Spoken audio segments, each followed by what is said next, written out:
Buckle up. The state secretary for finance, Volkert Idsinga, just resigned, sending shockwaves. Definitely a big deal. Yeah, we've got 2 Dutch news articles here that lay out the whole saga. And trust me, there are some twists and turns. I was reading these earlier. Yeah, it's juicy stuff. So, Idsinga, he's from the NSC party, right? Right, and he was part of this 4-party coalition.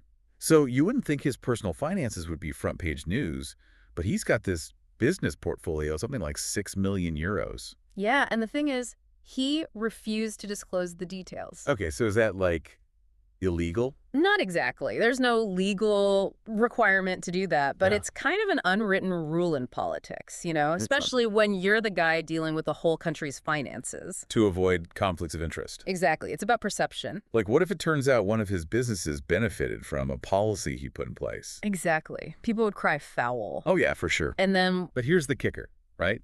It wasn't just the opposition parties going after him. that's where it gets good? Geert Wilders, leader of the PVV, the biggest party in the coalition. Oh, yeah. He joined the calls for Idsinga to come clean. Huge. You'd think coalition partners would, have each other's backs. Well, you'd think so, but that's what makes this so unusual, right? It hints at some deeper tensions. Right. Maybe Wilders is playing some sort of strategic game here. I mean, remember, the PVV has had its own transparency issues. Oh, the irony. Right. So is Wilders really being all righteous about transparency, or is he trying to take down a rival? The articles definitely suggest some hypocrisy there. Oh, yeah, definitely. So Idsinga ends up resigning, right? Yeah, saying he felt pressured, especially by Wilders. He even said it felt like... What? Like a Like a... knife to the throat. Whoa, okay, a knife to the throat. That's a bit dramatic now. It shows you how intense things got. This wasn't just a polite disagreement. So was this pressure justified? I mean, was Idsinga really out of line for wanting to keep his business private? Or was Wilders just playing hardball? Tough to say, for sure. And it gets even more complicated when you consider that Idsinga plans to disclose his business interests eventually. Oh, really? Yeah, but only after he leaves office. As a private citizen, does that address the concerns people had while he was in power? It's kind of sidestepping the issue, isn't it? Exactly. And it raises a really important question that democracies everywhere struggle with. What level of transparency should we expect from our elected officials? Does it go beyond what's legally required? Heavy stuff. It's easy to get lost in the drama of this specific resignation. Yeah. But you're right, there are bigger implications here. Oh, absolutely. And just add to the drama, this resignation throws a wrench into the government's plans. Parliament was about to debate the national budget. Oh, well, right. And the guy in charge of the country's money is gone. Talk about bad timing. So Idsinga's departure, it's a logistical headache and raises questions about the government's stability. And the article mentioned they just had a near crisis recently, too. Right.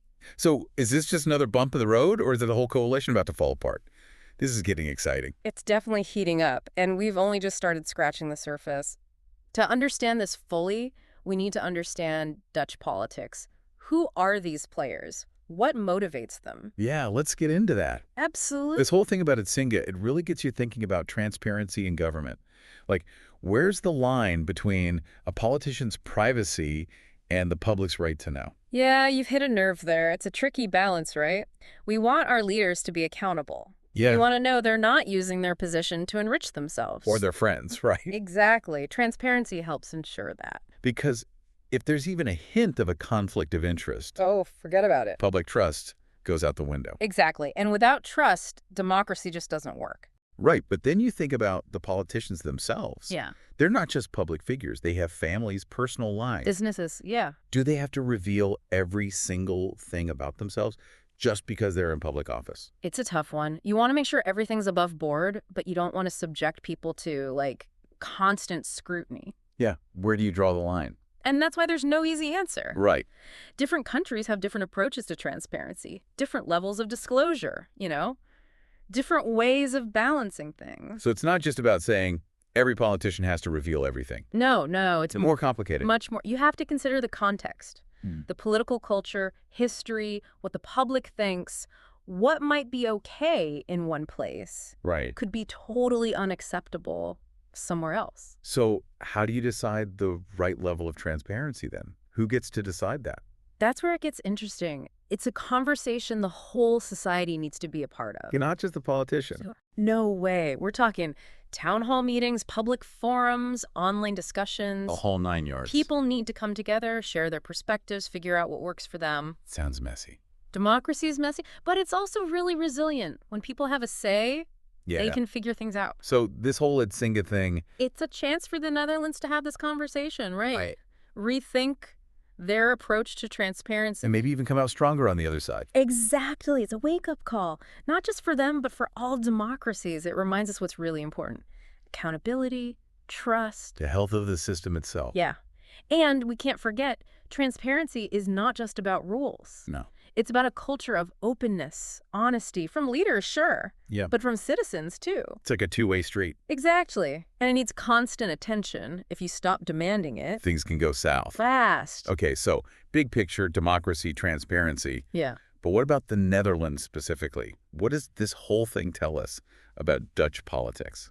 Well, it shows you something about how coalition governments work. Like we said, Wilders, part of the coalition, was really quick to criticize Itzinga. Yeah, not very united front of them. Exactly. And when you look at the parties in this coalition, their ideologies are all over the place. Right, you've got the NSC Relatively centrist. and then the PVV, much more right-wing populist. Right. So they were already on shaky ground. And then this transparency thing comes along and boom! Exactly. Makes you wonder how long this coalition can last. Can they get past this or is it all going to fall apart? Hard to say. Depends on a lot of things. But Dutch politics has a history of finding a way to work together. So there's hope? Maybe. But even if this coalition survives, the damage is done. This showed how fragile these alliances can be, especially with such different agendas. It's like watching a tightrope walk. Yeah, You're just waiting for someone to fall off. and the stakes are high. Not just for the politicians, but for the whole country. Right, because if the coalition collapses. New elections, uncertainty, delays in getting things done. So this whole thing about one man's finances could actually have a huge impact on the entire country. Absolutely. That's what makes this so fascinating. It's not just about the individuals. It's about the system as a whole. The relationships, the power dynamics. It's like peeling back the layers of an onion. Yeah, and with every layer, it gets more and more complex. Exactly. We might not have all the answers yet. But we're starting to see how it all fits together. That's the fun part, right? Figuring out the puzzle. Totally. Okay, so we've talked about the Netherlands, but I'm curious about other countries. What are some of the different ways they approach financial disclosure? Oh, that's a good question. There's no one-size-fits-all solution, you know? What works in one place might not work in another. So it's not just about saying every politician has to show us their tax returns. Right, there's a whole range of options. Okay, so what are some examples? Some countries have really strict laws. Politicians have to disclose everything, their own finances, Yeah. their spouses, their kids. Wow, everything. The idea is to have a complete picture, avoid any potential conflict. Seems pretty intense. It is. The goal is to prevent corruption, keep public trust high, but there are downsides. Like what? Well, it can be a huge burden on politicians. Imagine having to reveal every detail of your financial life, Yeah, not fun. even if it has nothing to do with your job.